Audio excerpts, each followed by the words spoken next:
Hey, good morning, everybody. To my college writing 2 students, I'm going to do another quick video. I want to show you exactly what you need to do to get your annotations in to Noodle Tools, and then also to export your final product to a document so that it's formatted correctly. As you can see, I am in Google Chrome. You need to be in Google Chrome for Noodle Tools to work for you. So I'm in Google Chrome. I have my Noodle Tools open and ready to go. And I'm just going to start there. So I have my College Writing 2 final paper project. I'm already in that project, so I'm just going to tab over to, oops, I didn't mean to do that. I'm going to tab over to, again, Sources. And I'm going to show you where to place your annotation. So for this first source, if I just go over here to the Options button and I hit Edit, you can see down here at the bottom there's an annotation box, and that's where you're going to place your annotation. So just to go back to the idea of annotations, this document has been in Google Classroom for several days now. It tells you exactly what you need to do. I scaled this back big time for you guys because I know this is a very difficult time, and I just tried to think about what was the absolute necessity of what we need to do here. So you do need to address these 3 guide word areas. So the first part is the content and purpose, and that is where you're going to spend the majority of your time in your annotation. You're going to basically demonstrate that you read the source and that you know how it's going to apply to your research paper and how it's relevant to your research. Okay. The second part is the reliability. Because I'm asking you to use databases, that should be a no-brainer. You're going to know that they're reliable because they are in the databases.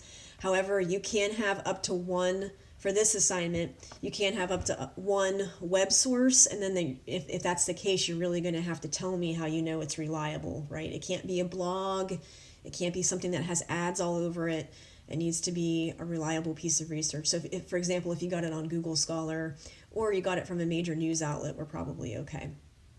Okay, then finally, you're addressing the method where you found the article and how you found the article. So as you're searching for sources, make sure that you sort of remember what you did to get to that point.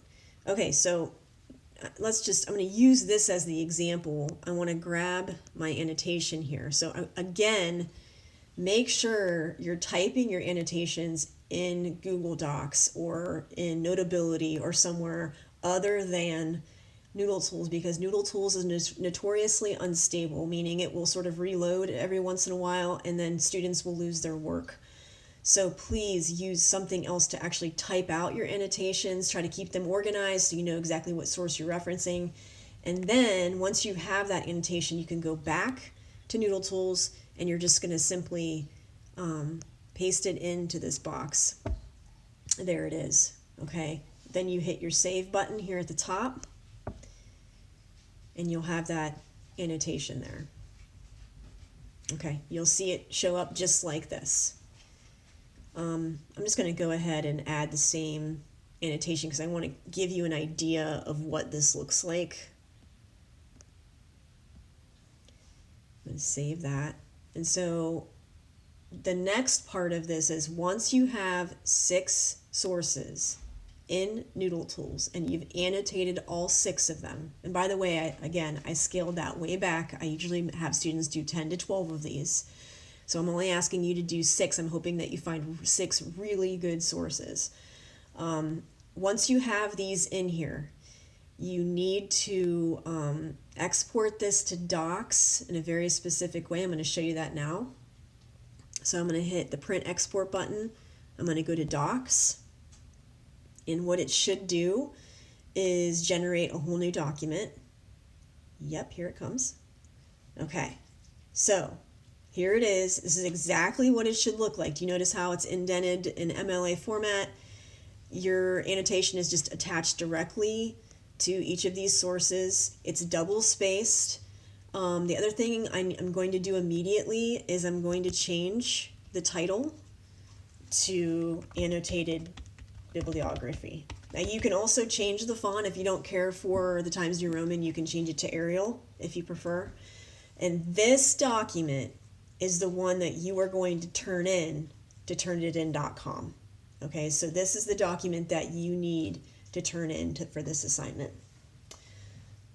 Okay, I think that's all I have for today. I hope this is going well for you. Again, we're only doing 6 sources. Please use the Kent databases as much as possible. If you're still struggling to get a true framework for your final essay, that's okay. That's okay. Right now, the purpose of the annotated bibliography is to get you to find good sources that are going to give you good talking points for your essay. So again, if you're a little bit cloudy on your final, let's say thesis statement, you're okay. As long as you have sort of a focused research question, a narrowed topic somewhat, I think you're going to be all right. So this is the next step. This is going to be due on Friday. If you have any issues or problems, just email me. I'm going to be flexible with you guys. I'd be happy to work with you. Just email me any concerns that you have. I'd be glad to help out. But I think you'll find this is a very simple assignment. It looks intimidating on the surface, but once you've written 1 or 2 of these annotations, it's really not so bad. Please take a look at the example. That's a work, and I think you'll see that it's not that bad. Okay. All right. Well, I hope you guys are having a great day. Try to get outside, try to take a walk, and for those of you who are still working, oh gosh, we're thankful for you, and hopefully I'll talk to you guys soon. Okay.